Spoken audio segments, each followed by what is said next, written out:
অনেকে অভিযোগ করে আল্লাহ আমার এইটা দেয় নাই, ওইটা দেয় নাই, আমি এটা পাই নাই, ওইটা পাই নাই। ও পায়, আমি পাই না কেন? ওর চাকরি হয়, আমার হয় না কেন? ওর ব্যবসায় লাভ, আমার লস কেন?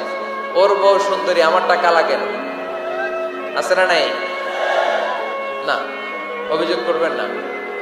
আপনি যে অবস্থানে থেকে অখুশি, আপনি যেই অবস্থানে থেকে আল্লাহর কাছে অভিযোগ করতেছেন, আপনার এই অবস্থানে আসার জন্য অনেকে আল্লাহর কাছে দোয়া করতেছে, ঠিক কিনা? কিন্তু আপনি এই অবস্থানে খুশি না। অনেকে এই অবস্থানে আসতে চায়, তাদের স্বপ্ন যে তারা একদিন আপনার স্থানে আসবে, কিন্তু আপনি আপনার জায়গায় থেকে খুশি না।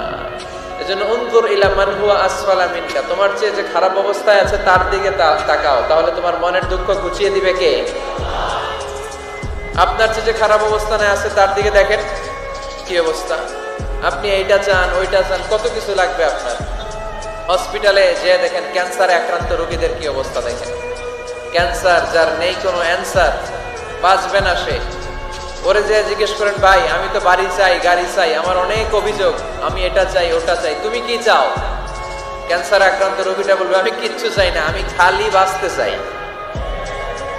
ক্যান্সার আক্রান্ত রোগীটা কি চায়? শুধু কি চায়? বাঁচতে চায়। আর আমাদের অনেক কিছু লাগবে। এজন্য বেঁচে যে আছি, এই জন্যই আলহামদুলিল্লাহ। শ্বাস প্রশ্বাস যে নিতে পারতেছি, বেঁচে আছি, অনেক দিয়েছে প্রভু, আর কিছু লাগবে না, আলহামদুলিল্লাহ পড়েন। চাওয়ার কোনো শেষ নাই, আছে? লাউ আন্না লিকুল্লি ইবনি আদম ওয়াদিয়ান মিন যাহাব আহাব্বা আন ইয়াকুনা লাহু ওয়াদিয়ান ওয়া লা ইয়ামলা ফাহু ইল্লা তুরাব। প্রত্যেক বনি আদমকে আল্লাহ তাআলা একটা করে স্বর্ণের পাহাড়ের মালিকও যদি বানিয়ে দেয়, কিসের পাহাড়? সবাই বলেন। দেখছেন শরীয়তপুরে